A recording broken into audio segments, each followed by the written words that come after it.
qui a coupé le son? Les plombs ont sauté. Ah, t'as dû écouter le son trop fort. Même pas vrai.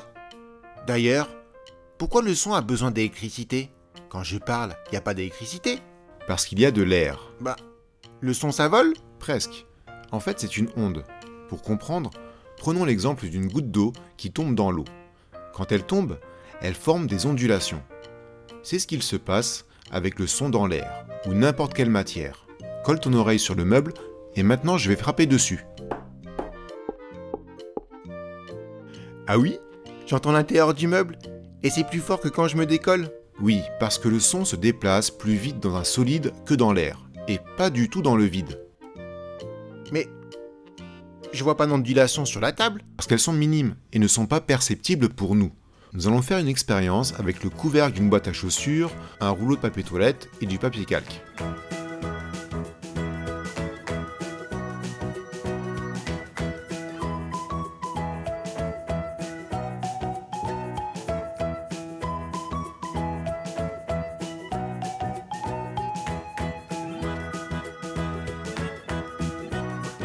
Regarde, le son part du téléphone qui est amplifié par la construction.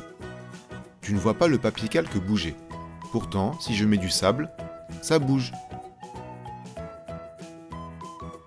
Ouh, la danse du sable. On pourrait même faire des formes avec un autre système. Pour les plus brigoleurs, je vous ai mis un lien pour pouvoir faire des figures de Chladni.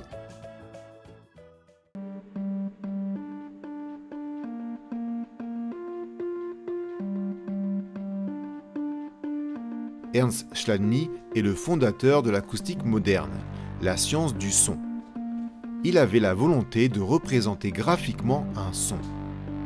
Chaque son ayant une vibration différente, le sable dessine alors des figures géométriques qui dépendent des vibrations imposées à la plaque.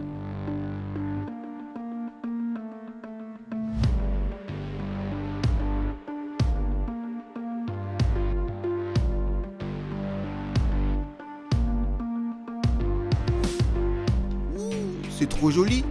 Mais t'aurais pu le faire quand même. T'es vraiment un gros fainéant. Non mais dis donc, occupe-toi de tes vidéos sur l'informatique. Sinon avec ce système, vous pouvez aussi faire un ampli pour votre téléphone.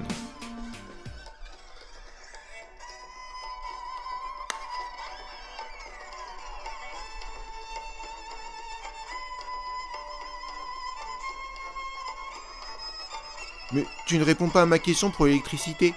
On va y venir. Quand un haut-parleur émet un son, la membrane vibre. Elle fait vibrer à son tour des molécules d'air et cette vibration fait vibrer la membrane que l'on a dans l'oreille. C'est comme ça qu'on écoute le son. Oh, j'ai les mailles qui vibrent. Du coup, l'électricité, ça vibre aussi?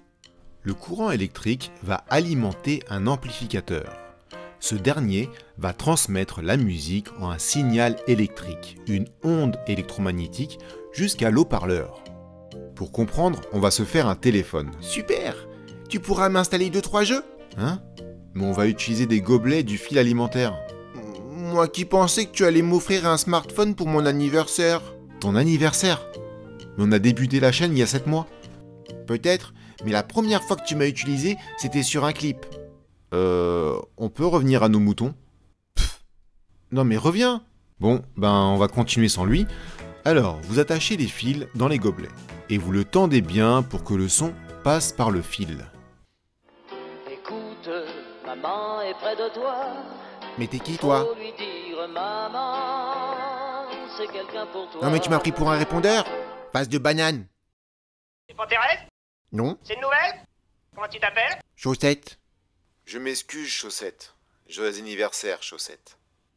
Mouais. Allez, reviens, j'ai besoin de toi. Comment t'as fait ça? On verra ça plus tard, on a déjà assez perdu de temps. Donc, pour le téléphone à ficelle ou yaourtophone, le son de la voix part dans le fil et s'amplifie par l'autre gobelet. Pour la petite histoire, ce type de téléphone acoustique a été expérimenté par Robert Hooke vers 1665. Et même jusqu'au 19e siècle, ils ont concurrencé le téléphone électrique, car ils ne portaient pas atteinte au brevet de Graham Bell, l'inventeur du téléphone. Ce n'est qu'à expiration des brevets en 1894 que les téléphones électriques ont dominé le marché. Par contre, il y a un truc que je ne comprends pas. Comment d'une vibration, il peut y avoir une musique? Très bonne question. On va prendre plusieurs verres que l'on va remplir avec plus ou moins d'eau. Et tu vois, le verre ayant le plus d'eau émet un son plus grave. Car c'est dû à une longueur d'onde différente. Plus c'est long, plus c'est grave, et plus c'est court, plus c'est aigu.